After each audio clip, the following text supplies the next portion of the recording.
Today, I'm going to be talking to you about the fact that healing has to do with believing from the heart. So stay tuned for the teaching.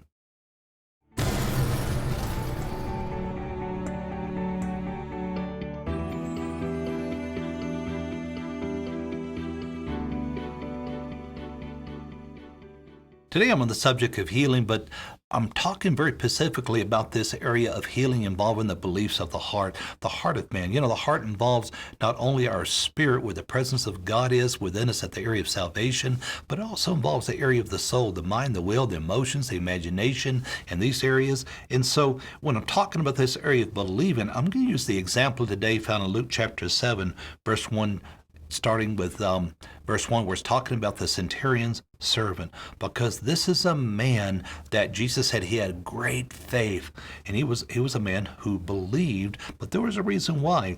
Verse 1 says, and when he concluded all his sayings in the hearing of the people, speaking of Jesus, he entered Capernaum, and a certain centurion's servant, who was dear to him, was sick and ready to die.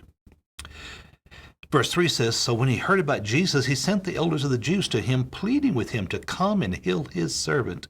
And when they came to Jesus, they begged Jesus earnestly, saying that the one for whom he should do this was deserving, for he loves our nation and has built us a synagogue. Then Jesus, he went with them. And when he was already not far from the house, the centurion sent friends to him, saying to him, Lord, do not trouble yourself, for I am not worthy that you should enter under my roof.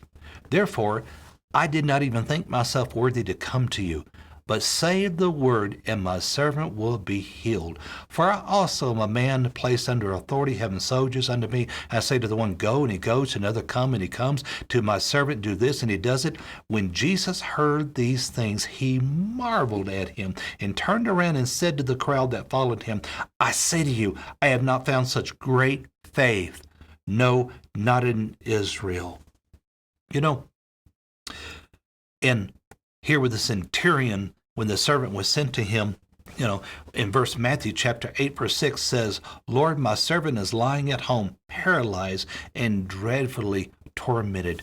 Here is a man that, of course, was of a different culture, and a man that from the culture that was actually bringing oppression against the Jewish people, but he's a man who had adhered to the teaching there and acquired a change of heart, but a man who understood this area of authority, a man himself that was under authority, but a man who looked at Jesus and realized that he was under authority. He was speaking with authority. And when he spoke with authority, then there was obedience to his words. And he realized that even culturally, being from a different culture, that it really wasn't proper for Jesus to come into his home, being from a different culture.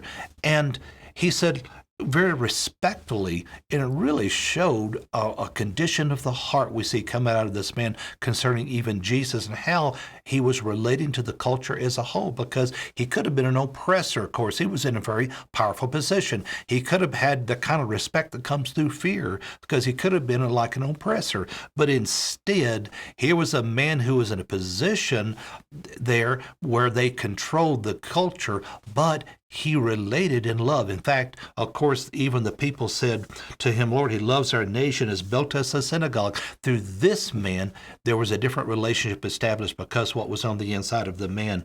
And the people said he was deserving because of what he did. But Jesus went.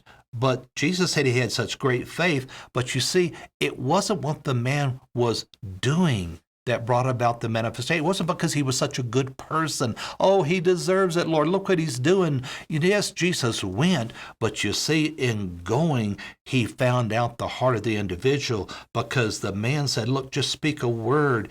And, he said, and it will happen. This man had faith, because he had understanding of heart. I'm telling you, how you believe on the inside is very, very important. Understanding be established within your heart in the ways of life that is found in Jesus Christ, with the Word of God opening up to you, will be a benefit to your life when it comes to receiving from God, because a person of great faith was a person really that could see clearly from the heart, because Jesus hadn't seen this type of understanding and faith established in the hearts of any of his people and how they were relating to him. He said this man had great faith, and he hadn't seen such great faith, no, not in all of Israel.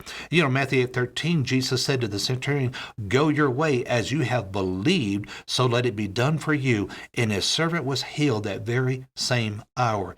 Jesus said to the man, "As you have believed, so let it be done unto you." I tell you, receive based upon the belief that is fully established within your heart, because the beliefs come from the heart.